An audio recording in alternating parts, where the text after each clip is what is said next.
చాలామంది ఈ బుడంకాయల్ని మటన్లో వేస్తారు. నేనైతే ఈరోజు చికెన్లో వేసి చేశాను.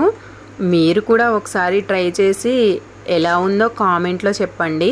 Welcome back to Zoya Babar YouTube channel. ఈరోజు మనం చేయబోయే రెసిపీ వచ్చేసి బుడంకాయ చికెన్. చూడండి ఫ్రెండ్స్, బుడంకాయ చికెన్ చాలా టేస్టీగా ఉంటుంది. మీరు కూడా ఎప్పుడైనా ట్రై చేయండి. ఈ విధంగా ఈ బుడంకాయల్ని కడిగేసుకొని తొక్కు తీసేయాలి.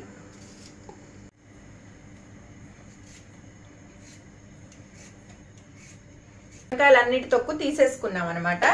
ఇప్పుడు ఉంటుందండి అసలైన టాస్క్.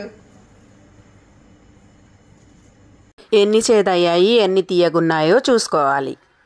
అన్నీ చాలా తీయగా ఉన్నాయి, లాస్ట్ ఒకటే చేదయ్యింది.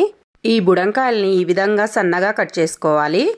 బుడంకాయ చికెన్కి కావలసిన పదార్థాలు: అర కేజీ శుభ్రంగా కడిగి పెట్టుకున్న చికెన్, అర కేజీ బుడంకాయలు, సన్నగా కట్ చేసి పెట్టుకున్నటువంటి 1 కప్ ఆనియన్స్, 7-8 పచ్చిమిర్చి సన్నగా కట్ చేసుకోవాలి, తగినంత పసుపు, 1 కప్ ఆయిల్, 4 స్పూన్ల అల్లం వెల్లుల్లి పేస్ట్, తగినంత ఉప్పు, 3 స్పూన్ల కారం, 1 స్పూన్ ధనియాల powder, 1/2 table spoon garam masala, 1 cup సన్నగా తరిగి పెట్టుకున్నటువంటి కొత్తిమీర.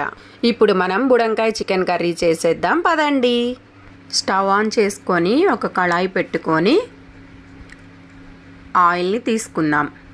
ఇది నాన్ వెజ్ కదా అండి, ఆయిల్ అనేది కొంచెం ఎక్కువగా ఉంటేనే కర్రీ టేస్ట్గా ఉంటుంది.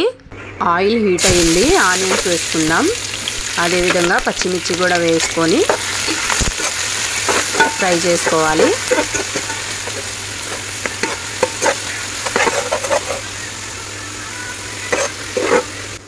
ఇప్పుడు తగినంత పసుపుని వేసుకొని కలుపుకుందాం.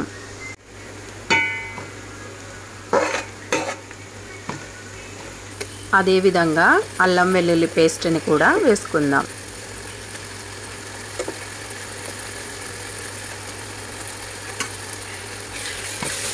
ఈ అల్లం వెల్లుల్లి పేస్ట్ పచ్చి వాసన పోయేంత వరకు ఇలా ఫ్రై చేసుకోవాలి.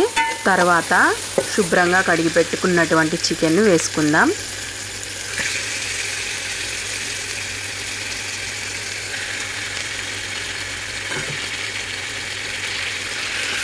ఇందులో సరిపడా ఉప్పుని వేసి కలుపుకుందాం.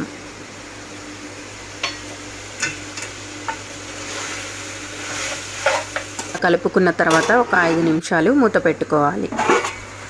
మూత తీసి చూసిన వెంటనే చాలా చక్కగా బాయిల్ అయి ఉంటుందండి చికెను. ఇందులో తగినంత కారం వేసుకొని కలుపుకోవాలి. ఇందులో ఇప్పుడు కట్ చేసుకున్నటువంటి బుడం దోసకాయలను వేసి బాగా కలుపుకోవాలి.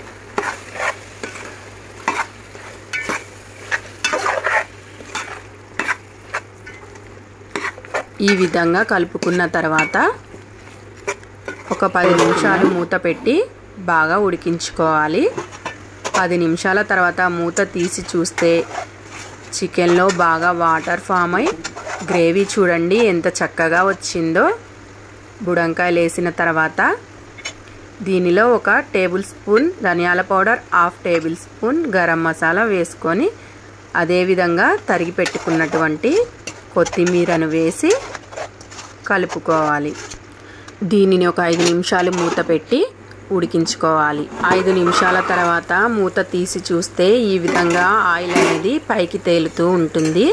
కొత్తిమీర వేసిన తర్వాత మూత పెట్టడం వల్ల ఈ కొత్తిమీర ఫ్లేవర్ అనేది కర్రీకి చాలా బాగా పడుతుంది. ఈ వీడియో చూస్తున్న వాళ్ళు ఇంకా ఎవరైనా మన ఛానల్ని సబ్స్క్రైబ్ చేయకపోతే సబ్స్క్రైబ్ చేసుకోండి. అలాగే పక్కనున్న బెల్ ఐకాన్ని ప్రెస్ చేయండి. అదేవిధంగా ఈ వీడియో ఎవరైనా లైక్ చేయకపోతే లైక్ చేయండి. ఈ విధంగా ఒక బౌల్లో సర్వ్ చేసుకోవాలి. నోరూరించే చికెన్ బుడంకాయ రెడీ.